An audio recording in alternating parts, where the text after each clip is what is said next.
Mirë se erdhët në Bima dhe Shëndeti me doktor Ylli Merian. Flasim sot për çajin e malit, një nga varietetet e çajrave që kemi në vendin tonë, më të përdorshëm, më kurativ. Ne do ta tregojmë sot se çfarë përmban çaji i malit dhe pse duhet ta konsumojmë, sidomos tani në këtë periudhë virozash, dhe do të tregojmë disa mënyra të përgatitjes së tij, sepse shpesh herë dhe gabojmë në mënyrën se si e zgjejmë. Doktor Ylli, mirë se erdhët. Kënaqësi që jeni në Reze. Për të folur për këtë bimë të hershme. Që ku daton? Patjetër, më vjen mirë që vitin e ri e filloj me një emision ku trajtohet një ndër bimët më të veçanta të tokës shqiptare, kryesisht në të pjesës juglindore, jugore, pra kap zonën e Labëri, Korç, deri në zonën e Mallakastrës. Dhe është një bimë e cila ka ngacmuar vëmendjen e shumë botanistëve dhe biologëve të huaj, që në shekullin e 18, nga ka marrë edhe këtë mbiemrin, si të thuash, Raeseri, që në shekullin e 18, dy studiues, një zviceran dhe një gjermano-grek, kanë arritur që të studiojnë vetit e pa kontestueshme të çajit të malit, dhe më vonë, ky Peter Furth, një Amerikan, arriti që të zbuloj tek kjo bimë fuqinë e saj të pazvendësueshme nga asnjë medikament tjetër farmaceutik. Pra, jo vetëm këta, por edhe në vendin tonë, por edhe le të kthehemi në origjinën e lashtë të saj, ose të stërlash, kur është vendosur emri, sideritis. Sideritis. Që do të thotë informacion bimë që mbyll plagët e shpatës, të hekurit. Pra, është përdorur. Sider, hekuri edhe? Po, dhe Raeseri është marrë nga kombinimi, si thuash, i këtyre dy botanistëve, zviceran dhe gjerman, dhe është vënë kombinimi i tyre, për shembull, Boyce dhe Heldr, dhe është vendosur mbi emri i saj, e cila ka të lidhje të drejt për drejt me personin që e ka zbuluar atë. Vendi ku rritet ky çaj janë lartësitë nga 600 deri në 2000 metra mbi nivelin e detit. Nëse do të shohim tek ekrani, ky është një çaj i cili është i varietetit Sideritis syriaca, që do të thotë, këto lulesat janë shumë afër dhe të ngjeshura me njëra tjetrën dhe bëhet në zonën e Kretës, por bëhet edhe në malet e Sharrit, por është një varietet tjetër, Sideritis scarica në malet e Sharrit, syriaca i pjesës. Pra, është i njëjti bëhet për çajin e malit, por sipas zonave ku ato rriten, kultivohen, janë pra bëjnë pjesë e familja Lamiace, por janë, si thuash, motra të njëjtës familje. Ne kemi këtë llojin kështu, që është më i fuqishëm në aromë, është më delikat në trupin e tij, apo ta shikojmë është si holl skeletik, dhe që rritet në toka shkëmbore, gurishtore dhe ranishte. Është një bimë e cila parapëlqen shpatet që shohin nga perëndimi, nga deti, por edhe nga jugu ose juglindja. E vetmja ose ndër të rrallat bimë që etjen e saj në vapë e shuar me vesën e mëngjesit. Dhe pastaj gjatë ditës, po patjetër, kjo mbijeton me atë vesë. Si thuash, me atë vesë mbijeton edhe me pak kripra minerale që mund t'i marri nga ato guriçkat, nga ato dherishtat, që si të thuash, kjo bimë e lidh fatin e jetës me atë tokë shkëmbore. Kur themi ne që çaji i malit është një ilaç, sepse ashtu e kanë përcaktuar zbuluesit e saj, pse themi kështu? Çfarë përmban edhe çfarë trajton apo kuron? Sigurisht, atëherë, nëse do ta marrim në disa drejtime, vajrat esencial që ndodhen te kjo bimë janë në një përqindje shumë të ulët, nga 0.1 deri në 0.11-12%, që do të thotë, nëse ne do ta vjelim këtë bimë për t'i marrë vajin esencial, atëherë, sa më e zverdhur të jetë, aq më e mirë është aq më shumë vaj. Pra këtu kemi 0.11-12, këtu mund kemi 0.7, 0.8, 0.9. Edhe nga vëndi tash në varësi nga ekspozicioni karshi diellit dhe koha kur e vjelim. Po çfarë ka në brendësi të po patjetër po. Çfarë ka në brendësi të këtij vaji? Atëherë ndodhen alfa-pinen, beta-pinen, që na ndihmojnë në fushën e bronkeve, na lehtësojnë frymarrjen. Si thuash, sikur të jemi në një pyll me pisha ose me bredha, a kemi frymarrjen shumë të lehtësuar? Pikërisht ato çka ndodhen te këto vajra esencial të pishës dhe bredhit dhe të rozmarinës, e do shohim ka acidin rozmarinik më poshtë, atëre këto janë të mishëruara tek jo bim. Pra, një vaj esencial që prodhohet në 2000 metra lartësi, alfa-pinene, beta-pinene, në të ngopura me oksigjen. Krejtësisht të veçanta tek kjo bim. Le të ecim më tutje, kemi timol, karvakrol. Ato që ndodhen tek borziloku, ato që ndodhen tek rigoni, ato që ndodhen tek trumza, vajrat esenciale më të fuqishme, janë të mishëruara këtu. Në ato sasit e tyre që këtia i japin një aromë shumë delikate edhe pikante, do më thënë, njeriu e kërkon këta aromë të veçantë të kësaj bime. Dhe vëmëre kemi edhe limonene dhe mykrene, që do të thotë, kjo na jep një aromë si që ngjan midis pishës, bredhit, po sikur ka marrë diçka edhe nga limoni. Pra, shiko sa mirë, bregdetin dhe majnë e malit ne i kemi të dyja tek kjo fije çaj që u kam në dorë. Pra, këto janë si thuash, elementet që e bëjnë kaq të fuqishëm. Parë, ka plot të tjera. Nëse do të vemi tek flavonoidet që janë afërsisht, edhe këto janë antioksidant të fuqishëm biologjik dhe që nuk shkaktojnë asnjëherë ndonjë smundje, se siç kam dëgjuar mos e pini çajin e malit e budallëqe plot në emisione që janë krejtësisht gabim. Atëherë, çfarë janë flavonoidet? Antioksidant të fuqishëm biologjik. Se mund të ketë edhe, le të themi, njerëz që mund të këshillojnë, sugjerojnë të mos pihet çaj i malit? Që mos e pini, po, e kam dëgjuar në një emision kështu dhe nuk më erdhi mirë, domethënë.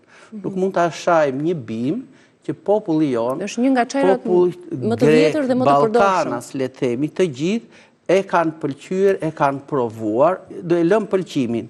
Ne do shohim efektin e dëmshëm, le të themi, në organizëm. Atëherë, është provuar me vite me radhë.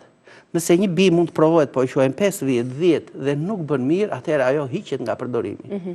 Po kur është provuar me vite të tëra, disa dekada, dhe nuk ka krijuar asnjë efekt negativ në organizëm, atëherë si mund ta heqësh nga lista e përdorimit?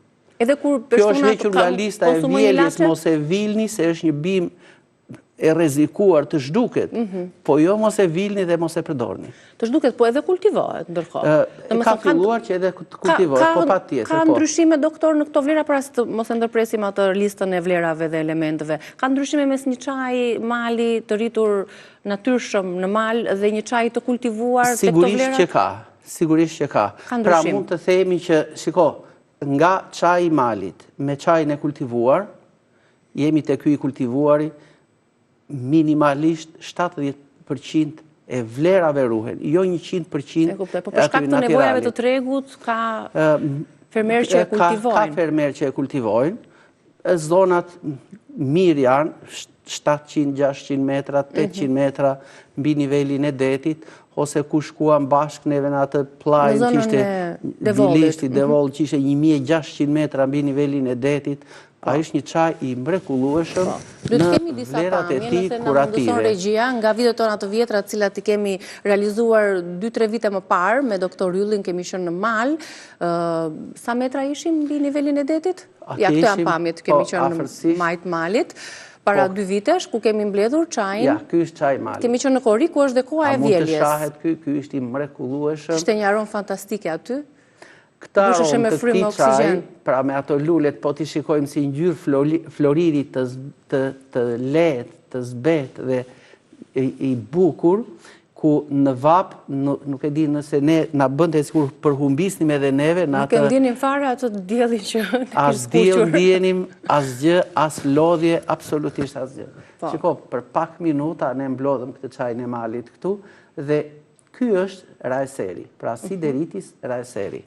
Doktor, kur ne shkojmë e blejmë në dyqan, përsëri për ta vazhduar logjikën, kemi disa karakteristika që ta zgjedhim sepse tregtohet ky çaj kudo, është shumë i gjendshëm, është një nga çajrat më të përdorshëm, sidomos tani në stilin e dimrit. Po për ta dalluar që është i freskët ose i mirë trajtuar ose i keq trajtuar, ka disa karakteristika, për shembull aroma, ngjyra, lulja. Sikur të marrim një njeri që punon në fshat dhe një që rri në qytet ose bën një punë kështu. A dallohen ata? Menjëherë, që nga fytyra, që nga trupi ai e ka si ai druri i thatë edhe i thantë, që është i hollë dhe i mbledhur muskuloz. Këta të qytetit kanë filluar të alëshojnë barkun të dhjamosen. Pra, kur çaji është me degza të holla skeletike, me këto lulesat e rralla larg njëra tjetrës, por që mund të ketë nga këto tufat e lulesave 3, 4, deri në 9 ose në 12, atëherë ky është çaj i malit. Kur çaji është me lulesa pak të afërta, më i shëndetshëm, jo me këtë kërcellin e holl, por që këputet lehtë, kështu, që këputet lehtë, dhe lulesat janë afër dhe të fryra, të shëndetshme, të mbushura, ky është çaj i kultivuar. Pra që është kushtuar vëmendje nga dora e njeriut. Kur ato lulesat, për shembull, nëse ne do të vëmë re, këtu janë 3, 6, 8 lulesa në formën e rrathëve. E kur një çaj tjetër i ka në këtë gjatësi, pra shiko 8 lulesa gati 20 cm gjatësi, e kur ajo i ka në 5-6 cm, si ky çaj këtu, atëherë kemi të bëjmë me një çaj që ose është i maleve të sharrit, skarika, sideritis skarika, ose ky është një çaj i kultivuar. E kuptova. Po që të dy janë të lartësive, nëse do të mblidhet edhe ky në mal. Pra, rajseri që është kjo, dhe skarika që ka marrë mbiemrin nga malet e sharrit, në këto të dy raste janë që të dy të kultivuar. Po të shikojmë gjethet, ky për shembull, ky ka të ngushta të gjata, dhe të mbuluara me një push me ngjyrë gri të lehtë që afron nga gri deri në të gjelbër të lehtë. Pushi i këtij, e di për çfarë shërben? Për ta mbrojtur? Për ta mbrojtur nga rrezet e diellit, që këto gojzat që bëjnë fotosintezën të mos largojnë sasira të mëdha të ujit. Atë ujin e vetes që mbledh ai. Ajo me zi e merr pak nga toka, pak nga lagështia e ajrit, dhe këto tash çfarë bëjnë? E përthyen rrezen e diellit, në mënyrë që mos bjerë pingull mbi këtë dhe të na i thaj bimën. Sepse fotosinteza ndodh në gjethe. Tani e lam tek flavonoidet. Atëherë shkojmë tek flavonoidet. Shiko, tek flavonoidet, le të marrim pak për shembull. Ka apigenin, ka lutein. Ku na japin ndikim të mirë këto? Drejt për drejtit e sistemi nervor. Qetësojnë dhe relaksojnë sistemi nervor. Dhe në një universitet në Amerikë është provuar që çaji i malit jep ndikim në fuqizimin e sistemit nervor. Ne do ta theksojmë mbrapa dhe me se mund ta shoqërojmë për t'i shtuar ato vlerat e tij, po në veçanti me boronicën, për shembull dhe rozmarinën. Atëre, fal kujt e bën këtë? Pra, kush është mekanizmi që kjo forcon kujtesën? Po ja pikërisht është kjo apigenina, është kjo luteina, po është kjo kompleksi vitaminave B, që ka kjo B1, B3, B6, më kupton? Po ka edhe disa acide rozmarinike dhe kafeik të cilat na ndihmojnë në reaktivizimin e veprimtarisë së sistemit nervor. Pra janë këto mikroelement që japin kësaj këtë veti. Kështu mos po e kombinojmë pra çaj mali, rozmarin edhe boronicë për të forcuar kujtesën. Për të forcuar kujtesën. Pra është i mrekullueshëm kombinimi i këtyre bimëve. Si thua, edhe një pallat të lartë dhe gjigant s'mund ta ngrëmë vetëm me hekur. Pra do aliazhe të tjera që konstruksioni i asaj të jetë e patundur. Edhe kjo fuqit vepruese, kur ne kombinojmë me disa gjëra të tjera, fuqit vepruese rriten. Për virozat, për gripin, pse e përdorim çajin e malit? Ka vitamin C? Shiko, kemi këtë verbaskoizidin dhe izoverbaskoizid janë dy komponentë të tjerë të cilët janë antiviral të fuqishëm dhe antibakterial të fuqishëm. Atëherë, këto të dyja ne i shfrytëzojmë së bashku dhe me atë atë vajin esencial që unë e përmenda, alfa-pinen, beta-pinen, që janë të mira si bronkodilatator, pra na lehtësojnë rrugët respiratore, por janë edhe antivirale të fuqishme. Atëherë, kjo ku mund të përdoret? Dhe është përdorur historikisht me dekada të tëra, është përdorur kundër gripit. Sepse lehtëson rrugët e frymarrjes, ndikon në izolimin e këtyre viruseve dhe në shkatërimin e tyre dhe bën që organizmi të nxiti një djersitje të lehtë, në këtë mënyrë neve largojmë një pjesë të këtyre toksinave që krijohen. Sa gota mund të konsumojmë në ditë me çaj mali? 2 deri në 3 gota në ditë. Nëse e teprojmë, ka ndonjë asnjë gjë të keqe nuk ka. Unë e përmenda këtë acidin kafeik. Rozmariniku është në një përqindje më të lartë, acidi kafeik dhe ferulik janë në një përqindje më të vogël tek kjo bimë. Dhe duhet theksuar se këto për shembull flavonoidet ndodhen më shumë në këto pjesët e kërcenjve poshtë në këto. Dhe ne po të vëmë re për shembull. Pra duhet vendoset e gjitha me gjithë kërcellin, se disa njerëz edhe i presin ose i largojnë pjesën e kërcellit. Nuk duhet i dhe të poshtë, pasi aty si thua depozitohen këto mikroelemente që unë e përmenda. Dhe tham është bima e hekurit, pra mbyll plagët e hekurit. Po pse? Kot? Jo. Ka tanine, ka veti shtrënguse, rrudhse, pra çaji malit përdoret me shumë efikasitet në rastet e njerëzve që kanë diare, barkëqitje të shpesht. Të marr pak ujin dhe përgatisim, sepse edhe mënyra e përgatitjes së çajit të malit, por edhe çdo lloj çaji tjetër, do të ndikojë te efektshmëria e të gjithë elementeve që ju përmendët për t'i përthithur ato në trup. Atëherë le të themi për shembull faktin e parë, që ne e përdorim kundra gripit. Le të përdorim, prit, mos t'i hedhim kështu. Shikoj, atëherë çfarë mund të bëjmë? Që ne të përfitojmë një çaj të mirë antiviral, antigrip, tulim temperaturën e trupit, inflamacionin dhe të nxitim pak djersitjen. Atëherë, le të marrim për shembull një enë. Nëse duam që ta vlojmë çajin e malit, maksimumi mund të shkojë vlimi deri në 1 minutë. Okej, pra e shtojmë në ujë të vluar? Patjetër, po. Do marrim rastin e një njeriu që merr e thyen këto për shembull. Po. Kështu veprojmë. Dhe mund të themi që po tamam, ja kështu do të bëhet për shembull, kështu. Po i quajmë unë i kisha duart e palara. Atëherë mundet që këtë çaj unë ta kontaminoj pak. Pra e hodha këtë lulen këtu.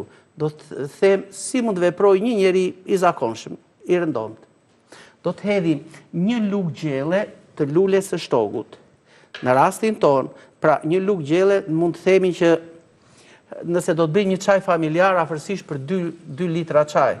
Në rastin ton e kemi afërsisht 1 litër, që do të thotë për 1 litër ne mund të hedhim 2-3 fije çaj mali, janë të mjaftueshme. Për 1 litër ujë 2-3 fije? 3 fije, janë të mjaftueshme. Ju do ta shikoni për shembull, ja, unë mora 2 fije, ja marr edhe një tjetër 3. Kaq është e mjaftueshme. Do të hedhim një lugë gjelle me lulen e shtogut. Edhe kjo është e mirë pasi na nxit djersitjen, prapësisht 2 lugë çaj janë sa një lugë gjelle. Mbarua me këtë. Do të shtojmë në të.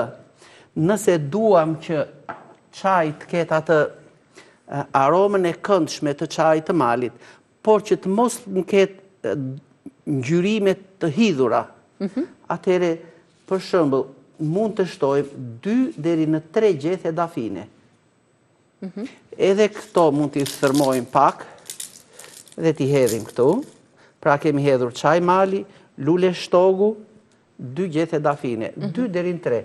Nëse do t'jenë kështu të vogla, pra gjykojmë përsëri në varësi nga madhësia e gjetheve.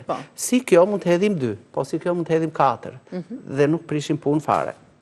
Dhe tashti do të shkojmë pak lule bliri, sepse duam që të kemi një lehtësi në frymarrje, përdorim këtë lulen e blirit, duam të nxjerrim djersitjen, po patjetër po, duam që të marrim për shembull të kemi një lehtësi të rrugëve respiratore, t'i lirojmë ato, të heqim ato ngjirrjet e zërit e kështu, dhe lulja e blirit është e mrekullueshme.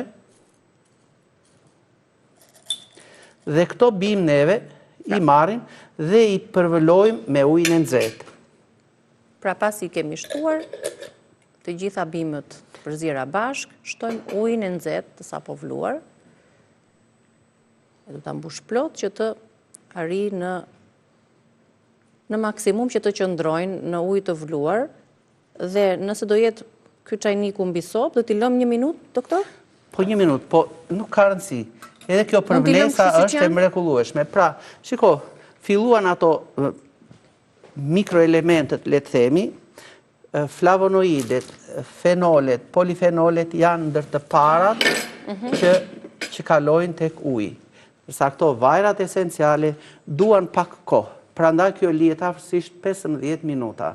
Dhe ajo ngjyra e çajit malit do fillojë nga një ngjyrë floriri e lehtë, edhe vjen gjithmonë duke u përforcuar. Mjaltin ja shtojmë kur ajo të jetë e vakët apo? Mjaltin dhe limonin ne e shtojmë këtu në gotën, kur do ta hedhim në gotën e çajit, afërsisht mbas 15 minutash, nuk do të jetë më kjo temperaturë që është sot tashti afërsisht 96 gradë, po do të na vejë 35-40, një çaj ngrohtë me atë delikatesën e tij, dhe që mund të shtojmë.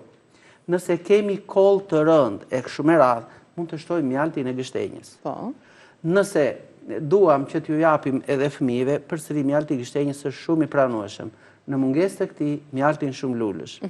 Mjaltin nuk o japim vetëm këtyre fëmijëve që janë më pak se 1 vjeç. Patjetër. 1.5. Çaji i jepet fëmijëve mbi 1 vjeç ose fëmijë 1-2-3 vjeç? I jepet pa asnjë problem i jepet. Doktor, rrezihet edhe gratë shtatzan, përsëri këtë çaj e kanë përdorur historikisht gjithë zonën tonë që di unë e kanë pas përdorur që të gjitha pa përjashtim. Pasi na ka mbaruar çajniku, e rizjejmë përsëri në ujë të nxehtë të vluar? Po, atëherë le të vemi tek kjo. Në këtë përvlesën e parë, në ujë, çaj ka çuar, si thua, 55-60% të këtyre mikroelementeve që unë përmenda. Pra aty fillon edhe ai kalciumi, edhe magnezi, edhe zinku, edhe pak gjurmë të hekurit, po shumë pak na kalojnë tek çaj. Po edhe vitamina C ka filluar që të tretet dhe të kalojë. Pra këtu bëhet një shkëmbim vlerash midis ujit, që çaj nuk ka lagështire, ka 10, 11, 12, ka nevojë të marrë ujë, dhe uji i merr këtij mikroelemente. Nëse do ta zijejmë për shembull herën e dytë, atëherë ne do të marrim më shumë nga këto mikroelementet, por vitaminat kanë kaluar që në çajin e parë. Do të marrim këto flavonoidet dhe fenolet, që janë 2 fenolet, nuk e di ai përmenda kjo verbaskozoidi dhe izoverbaskozoidi. Këto të dyja si polifenole kalojnë në çaj në sasinë 60-65% që në përvlesën e parë. Gjithsesi deri në 2 mund ta zjejmë. E dyta do të bëhet ndoshta me gjysmën e sasisë, dhe s'është më e nevojshme ta vlosh. Hidhi ujin, përvëloje, lere 2-3 minuta dhe kaq. Po, tani edhe e fundit, meqense në minutën e fundit, meqense këtu i kemi edhe bimët e tjera, nëse e kombinojmë për shembull çajin e malit me trëndafilin e egër, i cili do pak më tepër kohë për të zier. Si të veprojmë që të mos u mbasin vlerat e asnjërës? Po, atëherë, nëse do ta përvëlojmë kështu, atëherë, këtë e lëm 20-25 minuta. Nëse duam t'i japim një val 1-2 minuta dhe përsëri do ta lëm 20-25 minuta në atë ujin e nxehtë, në mënyrë që të marrim atë provitaminën nga trëndafili i egër, por na duhen edhe acide triterpenike. Çaji malit ka monoterpene, izoterpene dhe diterpene, por triterpene që na ndodhen tek lulja e murrizit, ato antocianidina që janë tek boronica, vitamina C e kështu me radhë, ne përgatisim një çaj që është i mrekullueshëm për pastrimin e arterieve dhe të venave dhe përmirësimin e funksionit të zemrës. Nëse kemi një diare, mund të bëjmë shpejt e shpejt, çaj mali, për shembull në 1 litër ujë, 3-4 fije, një lugë gjelle rigon, një lugë gjelle borzilok dhe boronic, ndoshta një lugë gjelle. Po këto 3 parat e kryen funksionin më së miri në normalizimin e tretjes dhe të jashtëqitjes. Nëse duam për gjumë, sepse unë nuk e përmenda kot, ka këtë apigeninën dhe kjo luteolina janë të mrekullueshme për qetësimin e sistemit nervor. Po të shtojmë aty barblete, po të shtojmë ndoshta një çik lule bliri e kështu me radhë, çaji malit me vërtet do të bëhet një qetësues i mrekullueshëm nervor. Ndoshta nuk janë minutat e plotësuara, por edhe pak minuta fillon edhe ka filluar që erësohet. ta marrin ngjyrën e floririt çaj. Dhe ne konsumojmë tani në fund, duke pritur që të ftohet pak, një çaj mali kombinuar me dafin dhe me lule shtogu. Faleminderit doktor për informacionet që përcollëm, do t'i shtojmë edhe mjaltin e gështenjës, është kohë virozash, kështu që kujdesuni për vete, bëni kombinimet e duhura dhe kujdes në zjerjen e duhur të çajit, se mos i lëm shumë minuta të zjem për t'i humbur të gjitha që t'i humbasin vlerat që ne përmendëm, nutrientët. Faleminderit doktor. Ditës të mbarë edhe ju mirëpresim të ënën e ardhshme. E shikon 2026 sollit sa veçanti. Me çaj. Sepse ka ca që transportojnë verë e spina suj, ne sot emisionin e bëm të mirë edhe e zbutëm gryk me çajin e malit. Faleminderit shumë doktor, faleminderit dhe juve për vëmendjen. Kalofshi një ditë të bukur, shihemi nesër me Reze Dielli.